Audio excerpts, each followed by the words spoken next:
আসসালামু আলাইকুম। আগের ক্লাসে আমরা ওশিয়ানিয়া সম্পর্কে বেশ কিছুটা আলোচনা করেছিলাম। বিশেষ কিছু জিনিস নিয়ে আলোচনা করেছিলাম। ওশিয়ানিয়ার বিশেষ বৈশিষ্ট্য, ওশিয়ানিয়ার অবস্থান, ওশিয়ানিয়ার দেশের সংখ্যা, এগুলো সবই আলোচনা করেছিলাম। এবং ওশিয়ানিয়াকে আমরা 4টি আঞ্চলিক বিভাগে ভাগ করেছিলাম, যেমন অস্ট্রেলেশিয়া, মেলানেশিয়া, মাইক্রোনেশিয়া এবং পলিনেশিয়া। এগুলো সম্পর্কে একটু বলেও ছিলাম আমি।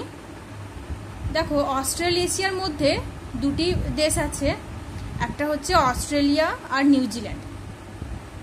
আজকে আমরা ওশিয়ানিয়ার প্রাকৃতিক পরিবেশ সম্পর্কে আলোচনা করব।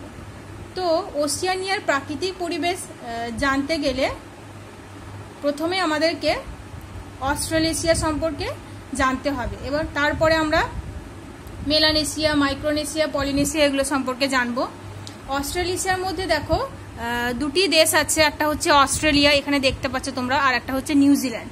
তো এই দুটি দেশের ভূপ্রাকৃতিক বৈচিত্র্য আমরা জানবো, তাহলে অস্ট্রেলেশিয়াটা হয়ে যাবে। তারপর আমরা মেলানেশিয়া, মাইক্রোনেশিয়া এবং পলিনেশিয়া এই তিনটে একসঙ্গে আছে, তার প্রাকৃতিক বৈশিষ্ট্য বা ভূপ্রাকৃতিক বৈচিত্র্যটা আমরা জানবো।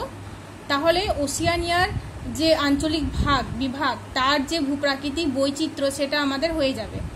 তো এখন দেখো, অস্ট্রেলেশিয়ার যে ভূপ্রাকৃতিক বৈচিত্র্য তার মধ্যে একটা হচ্ছে অস্ট্রেলিয়ার ভূপ্রাকৃতিক বৈচিত্র্য এবং নিউজিল্যান্ডের ভূপ্রাকৃতিক বৈচিত্র্য, এগুলো আমাদেরকে আলাদা আলাদা করে জানতে হবে। প্রথমে আমরা অস্ট্রেলিয়া সম্পর্কে একটু জানব। দেখো, অস্ট্রেলিয়াকে ভূপ্রাকৃতিক দিক থেকে বা ভূপ্রাকৃতিক বৈশিষ্ট্য অনুসারে 4টি অঞ্চলে ভাগ করা হয়। একটা হচ্ছে পূর্বের উচ্চভূমি, পশ্চিমের মালভূমি অঞ্চল এবং মধ্যভাগের সমভূমি অঞ্চল আর উপকূলের সমভূমি অঞ্চল।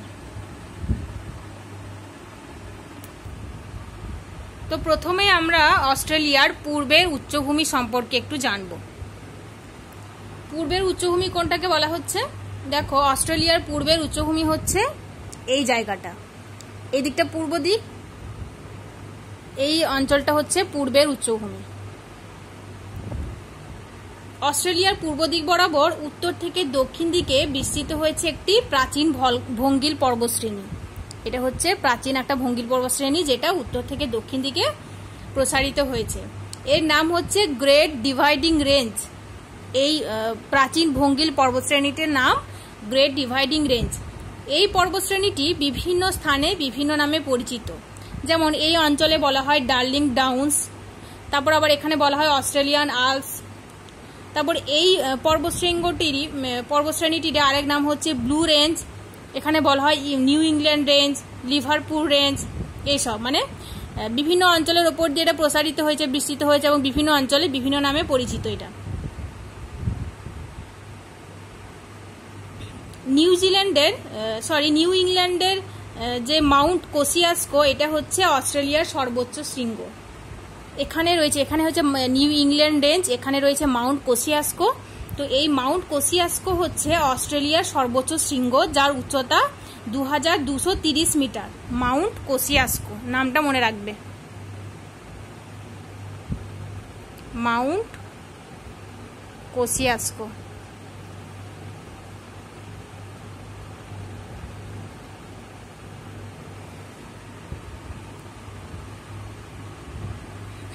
তো এই হলো পূর্বের উচ্চভূমি, এই দিকটা পুরোটাই হচ্ছে পূর্বের উচ্চভূমি।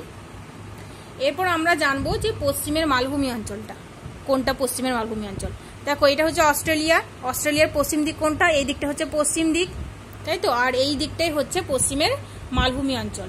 অস্ট্রেলিয়ার পশ্চিমের দিকটা অর্ধেকেরও বেশি অংশ জুড়ে মালভূমি দেখা যায়, মানে অস্ট্রেলিয়ার অর্ধেকেরও বেশি অংশই হচ্ছে মালভূমি অঞ্চল, যেটা উঁচু নিচু ঢেউ খেলানো। এই অঞ্চলের গড় উচ্চতা হচ্ছে 200 থেকে 500 মিটার। এই মালভূমির শিলাগুলো ভারতের দাক্ষিণাত্য মালভূমির মতোই পুরনো, মানে ভারতের দাক্ষিণাত্য মালভূমির কথা আমরা তো শুনেছি। তো সেই মালভূমিটা যতটা পুরনো, এই মালভূমি অঞ্চলটা হচ্ছে ঠিক ততটাই পুরনো অঞ্চল। এবং এই অঞ্চলে পূর্ব পশ্চিমে কয়েকটি ছোট ছোট পাহাড় দেখা যায়। আর এই ছোট ছোট পাহাড়ের মাঝখানে রয়েছে বেশ কিছু মরুভূমি। আর এই মরুভূমিগুলো বিভিন্ন জায়গায় বিভিন্ন নামে পরিচিত, যেমন ভিক্টোরিয়া মরুভূমি, গিবসন মরুভূমি, গ্র্যাট স্যান্ডি মরুভূমি, এগুলো। তো কি কি মরুভূমির নাম আমরা পেলাম? ভিক্টোরিয়া মরুভূমি, গিবসন মরুভূমি, গ্রেট স্যান্ডি মরুভূমি। আর এই মরুভূমির মাঝে মাঝেই কিছু লবণাক্ত জলের হ্রদ দেখতে পাই, যেগুলোকে বলা হয় প্লায়া হ্রদ, এবং বেশ কিছু মরুদ্যান আমরা দেখতে পাই। মরুদ্যান ইংলিশ হচ্ছে ওয়েসিস, যেটাকে বলা হয়। আর এই অস্ট্রেলিয়া বা ওশিয়ানিয়া মহাদেশ হচ্ছে মনুষ্য বসতি যুক্ত পৃথিবীর মধ্যে শুষ্কতম মহাদেশ, যেখানে মানুষ বসবাস করে, অথচ শুষ্কতম মহাদেশ। আর এই পশ্চিমের মালভূমি অঞ্চলেই আর একটা জিনিস দেখতে পাই আমরা, যেটা বিশ্বের ঐতিহ্যবাহী একটা স্থান, সেটা হচ্ছে আয়ার রক। এই আয়ার রক লাল বেলে পাথর দিয়ে গঠিত, অস্ট্রেলিয়ার পশ্চিমের মালভূমি অঞ্চলে অবস্থিত, এবং এটা হচ্ছে একটা বিশেষ দর্শনীয় বস্তু। এই আয়ার রকটা অস্ট্রেলিয়ার যে অধিবাসীরা, তারা এটাকে খুব পবিত্র মনে করে এবং এটাকে বলে উলুরু নামে আয়ার রক পরিচিত। এই আয়ার রকের দৈর্ঘ্য হচ্ছে 3.6 কিলোমিটার এবং এই আয়ার রকের প্রস্থ হচ্ছে 2.4 কিলোমিটার। তো দৈর্ঘ্য কত হচ্ছে? দৈর্ঘ্য কত? 3.6 কিলোমিটার এবং প্রস্থ হচ্ছে 2.4 কিমি, এবং এর উচ্চতা হচ্ছে 1142 ফুট। তাহলে বুঝতে পারছো আয়ার রকটা কতটা উঁচু এবং অনেক চওড়াও এটা। এই একটা মজার বিষয় হচ্ছে, যখন সূর্যোদয় হয় এবং সূর্যোদয় থেকে সূর্যাস্ত পর্যন্ত দিনের বিভিন্ন সময়ে এই আয়ার রকের রং পরিবর্তন হয়। কখনো এটাকে দেখতে লালচে মনে হয়, কখনো বাদামি রঙের দেখতে মনে হয়, কখনো আবার হলদে রঙের হয়ে যায়, আবার কখনো হালকা বেগুনি রঙেরও দেখতে মনে হয়। তো এই হলো আয়ার রকের বৈশিষ্ট্য। এবার রয়েছে দেখো মধ্যভাগের সমভূমি অঞ্চল। মধ্যভাগের সমভূমি অঞ্চল কোন অঞ্চলটা? এই যে অঞ্চলটা আমরা দেখতে পাচ্ছি, এই অঞ্চলটা হচ্ছে অস্ট্রেলিয়ার মধ্যভাগের সমভূমি অঞ্চল। দেখো এই মধ্যভাগের সমভূমি অঞ্চলের পূর্ব দিকে রয়েছে গ্রেট ডিভাইডিং রেঞ্জ, আর এদিকে রয়েছে পশ্চিম দিকে রয়েছে পশ্চিমের মালভূমি অঞ্চল, তাই তো? গ্রে আর শ্যালউইন নামে দুটি উচ্চভূমি এই সমতল ভূমিকে দুই ভাগে ভাগ করেছে। এই সমতলটাকে 3 ভাগে ভাগ করেছে। গ্রে আর শ্যালউইন নামে দুটো উচ্চভূমি 3 ভাগে ভাগ করেছে। আর এই সমভূমির দক্ষিণ দিকে রয়েছে মারে ডার্লিং নদী অববাহিকা বা রিভোরিনা সমভূমিও বলা হয়। মানে মারে ডার্লিং নদী অববাহিকাটির আরেকটা নাম হচ্ছে রিভোরিনা সমভূমি। আর এই সমভূমির মাঝে মাঝে আয়ার হ্রদের অববাহিকাও দেখতে পাই আমরা। আর এই সমভূমির উত্তর দিকে এই অঞ্চলটাতে এখানে রয়েছে কার্পেন্টোরীয় সমভূমি। এই কার্পেন্টোরীয় সমভূমি অঞ্চলের শিলার বিশেষ বৈশিষ্ট্যের জন্য এই অঞ্চলে আর্টেজিও কূপ লক্ষ্য করা যায়। আর্টেজিও কূপ হচ্ছে, তোমাদেরকে এটা একটু ভালো করে বলতে হবে, আর্টেজিও কূপ তোমাদের টিকা আছে। এই যে এটা হচ্ছে কার্পেন্টোরীয় সমভূমি, এই কার্পেন্টোরীয় সমভূমিতেই এই আর্টেজিও কূপ দেখা যায়। এখানকার শিলার আকৃতিটা অনেকটা গামলার মতো, ঠিক এরকম।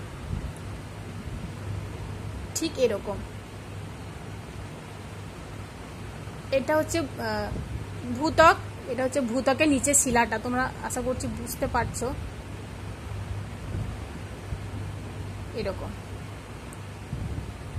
এখানে ধরে নাও গাছ আছে,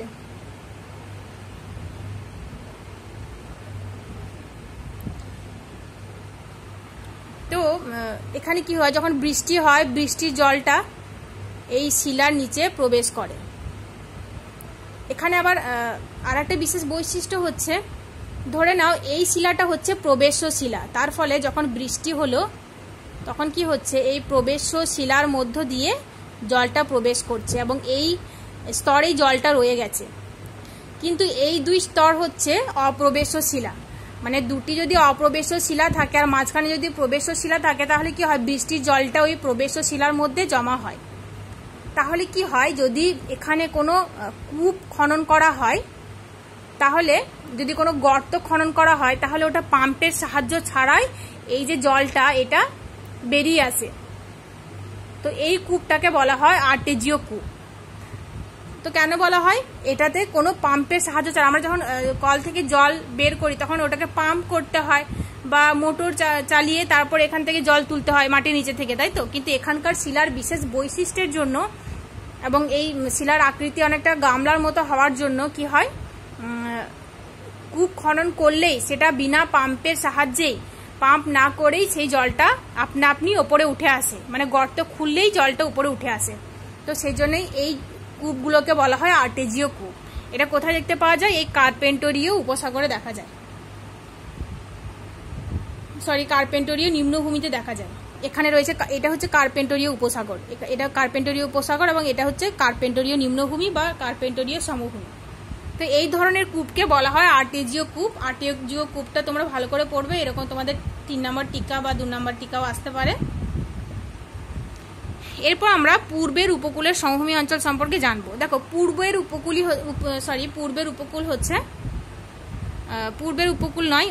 সমভূমি অঞ্চল। অস্ট্রেলিয়া তোমরা দেখতেই পাচ্ছ, অস্ট্রেলিয়া হচ্ছে একটা দ্বীপ, চারিদিকে রয়েছে সমুদ্র, এদিকে আছে ভারত মহাসাগর, এদিকে আছে প্রশান্ত মহাসাগর, এগুলো সবই হচ্ছে সমুদ্র, তাই তো? সমুদ্রের মাঝখানে হচ্ছে এই অস্ট্রেলিয়া একটা দ্বীপ। তো দেখো, এই সব অঞ্চলগুলো হচ্ছে উপকূল অঞ্চল এবং এই অঞ্চলগুলো খুবই সংকীর্ণ অঞ্চল। শুধুমাত্র এই যে অঞ্চলটা আমরা দেখতে পাচ্ছি, এই অঞ্চলটা এবং এই কার্পেন্টরীয় উপসাগরের এই অঞ্চলটা, এই দুটো অঞ্চলই হচ্ছে একটু প্রশস্ত, মানে তুলনামূলকভাবে একটু প্রশস্ত। তো আমরা এটা বলতে পারি যে অস্ট্রেলিয়ার চারপাশেই উপকূল অঞ্চল আমরা দেখতে পাচ্ছি, তবে খুবই সংকীর্ণ। শুধুমাত্র উত্তরের কার্পেন্টরীয় উপসাগর এবং দক্ষিণে আছে গ্রেট অস্ট্রেলিয়ান বাইট, এখানে আছে গ্রেট অস্ট্রেলিয়ান বাইট। তো এই যে সমভূমি অঞ্চলটা, গ্রেট অস্ট্রেলিয়ান বাইটের উপকূল অঞ্চলটা, এই অঞ্চলটা কিছুটা চওড়া। আর একটা বিশেষ জিনিস আমরা জানবো এখানে, সেটা হচ্ছে, এটা মুছে দিয়ে, এটা আশা করছি তোমরা বুঝতে পেরে গেছো।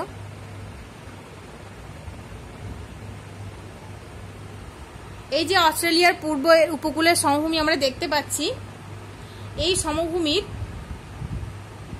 সমান্তরালে অবস্থান করছে পৃথিবীর বৃহত্তম প্রবাল প্রাচীর, যার নাম হচ্ছে গ্রেট ব্যারিয়ার রিফ। এরকম অবস্থান করছে, এটা হচ্ছে গ্রেট ব্যারিয়ার রিফ। এটা হচ্ছে প্রবাল কীট দিয়ে তৈরি, প্রাচীরের মতো অনেকটা। তো এটাকে বলা হয় গ্রেট ব্যারিয়ার রিফ। তাহলে আমরা এটা বলতে পারি যে গ্রেট ডিভাইডিং রেঞ্জের সমান্তরালে অবস্থিত, অস্ট্রেলিয়ার পূর্ব দিকে অবস্থিত গ্রেট ডিভাইডিং রেঞ্জের সমান্তরালে অবস্থিত, এবং এটি এই অস্ট্রেলিয়ার পূর্ব উপকূল থেকে 80 থেকে 205 কিলোমিটার দূরে অবস্থিত। এটা হচ্ছে একটা প্রবাল দ্বীপ এবং এই অস্ট্রেলিয়ার মূল ভূখণ্ড বা পূর্ব উপকূল থেকে 80 থেকে 205 কিলোমিটার দূরত্বে অবস্থিত, এটা মনে রাখবে তোমরা। এবং এই প্রবাল দ্বীপটা এখান থেকে এতটা প্রায় 2000 কিলোমিটার পর্যন্ত প্রসারিত।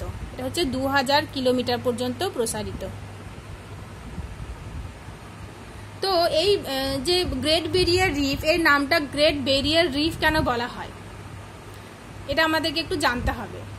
দেখো, এখানে আছে প্রশান্ত মহাসাগর, এখানে অস্ট্রেলিয়া আছে। তো এই প্রশান্ত মহাসাগর হয়ে যখন কোনো জাহাজ এদিকে আসে, এই গ্রেট ব্যারিয়ার রিফ থাকায় সেই জাহাজ চলাচলে বাধা সৃষ্টি করে। এই গ্রেট ব্যারিয়ার রিফটা এখানে জাহাজ চলাচলে বাধা সৃষ্টি করে, জাহাজ চলাচল করতে পারে না।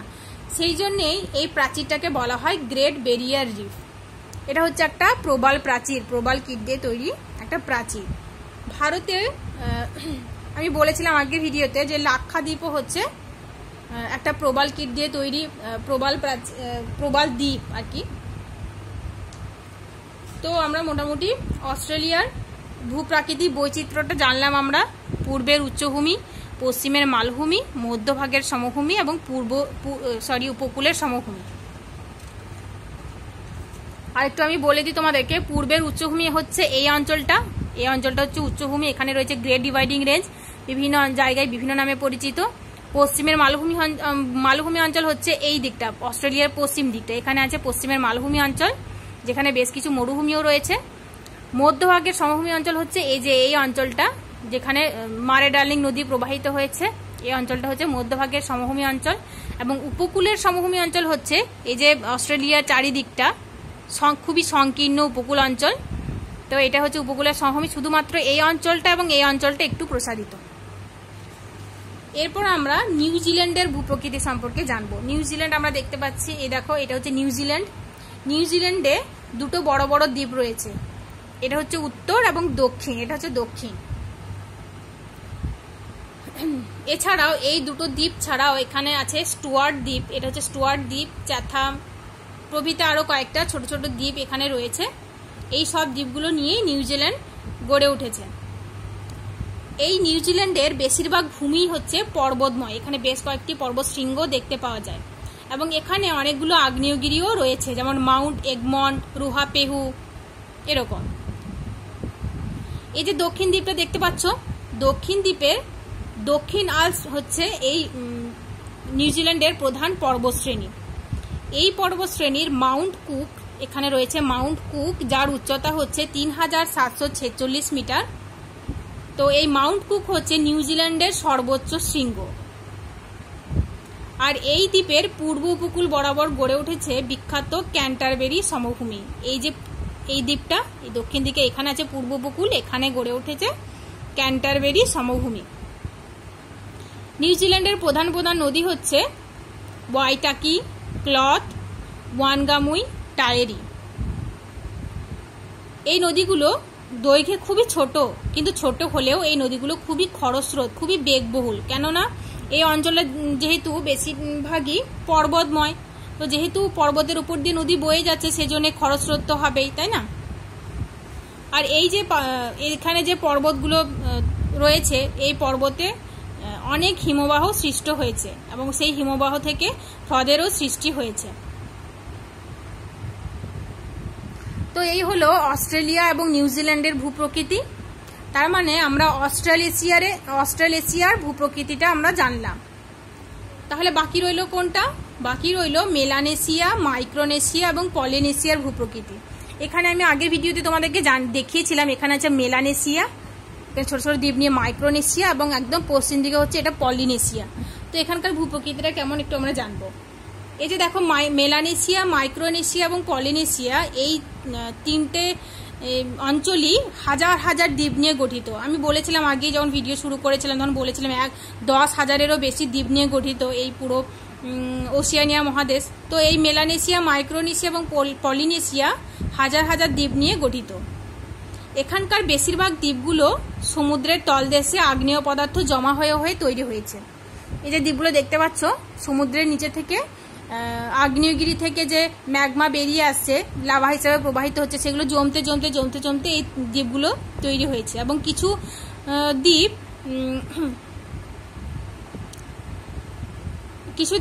ওই মৃত প্রবাল জমে জমে সৃষ্টি হয়েছে, যেমন মার্শাল, গিলবার্ট, ক্যারোলাইন, এইসব দ্বীপগুলো মৃত প্রবাল জমে জমে সৃষ্টি হয়েছে। তার মানে আমরা জানলাম যে কিছু দ্বীপ আগ্নেয় পদার্থ জমা হয়ে সৃষ্টি হয়েছে, যেমন পাপুয়া নিউগিনি মাউন্ট উইলহেলম, ওশিয়ানিয়ার সর্বোচ্চ শৃঙ্গ, এটা হচ্ছে একটা আগ্নেয়গিরি। তারপর হাওয়াই, সলোমন, ফিজি, তাইতি, এইসব দ্বীপগুলো আগ্নেয় পদার্থ জমা হয়ে হয়ে তৈরি হয়েছে। আবার কিছু দ্বীপ যেমন মার্শাল, গিলবার্ট, ক্যারোলাইন, এগুলো মৃত প্রবাল জমে জমে তৈরি হয়েছে। তো যাই হোক, এই যে তিনটি অঞ্চল আমরা দেখতে পাচ্ছি, মেলানেশিয়া, মাইক্রোনেশিয়া, পলিনেশিয়া, এই তিনটি অঞ্চলের মধ্যে পাপুয়া নিউগিনির মাউন্ট উইলহেলম হচ্ছে সর্বোচ্চ শৃঙ্গ। এখানে আছে পাপুয়া নিউগিনির মাউন্ট উইলহেলম, এখানে অবস্থিত। তো সেই মাউন্ট উইলহেলম হচ্ছে ওশিয়ানিয়া মহাদেশের সর্বোচ্চ শৃঙ্গ। আগের ভিডিওতে আমি বলেছি মনে হয় এটা। তো যাই হোক, তো তোমরা এই ওশিয়ানিয়ার ভূপ্রকৃতিটা ভালো করে পড়বে। ওশিয়ানিয়ার ভূপ্রকৃতির মধ্যে আমরা কি কি পেলাম? একটা হচ্ছে অস্ট্রালেশিয়ার ভূপ্রকৃতি, যার মধ্যে আছে অস্ট্রালেশিয়ার ভূপ্রকৃতি, যার মধ্যে আছে অস্ট্রেলিয়ার ভূপ্রকৃতি এবং নিউজিল্যান্ডের ভূপ্রকৃতি। এবং মেলানেশিয়া, মাইক্রোনেশিয়া, পলিনেশিয়া খুব সংক্ষিপ্ত আকারে আমি বললাম, তোমাদের টেক্সট বইয়েও আছে, টেক্সট বইটা থেকে রিডিং ভালো করে পড়বে, তাহলে বুঝতে পারবে। নেক্সট ক্লাসে আমরা ইনশাল্লাহ নদ নদী ও হ্রদগুলো সম্পর্কে আলোচনা করব। এবং তোমরা তোমাদের হোম টাস্ক আমি দিয়ে দিই, সেটা হচ্ছে তোমরা এই আর্টেজিও কূপ 3 নম্বরের টিকা ভালো করে পড়বে, টেক্সট বই দেখেই পড়বে। আর গ্রেট ব্যারিয়ার রিফ এটা ভালো করে পড়বে। আর মৌনা লোয়া আগ্নেয়গিরি সম্পর্কে আমি আগের ভিডিওতে বলেছি, তো এটা ভালো করে পড়বে তোমরা। আর অস্ট্রেলিয়ার ভূপ্রকৃতি এই যে আমি বললাম, পূর্বের উচ্চভূমি, পশ্চিমের মালভূমি অঞ্চল, মধ্যভাগের সমভূমি অঞ্চল এবং উপকূলের সমভূমি অঞ্চল, এটা ভালো করে পড়বে, একটু ডিটেলস পড়বে। আর তোমাদের টিকা আয়ার রক আসতে পারে, আয়ার রক টিকাটাও ভালো করে পড়বে।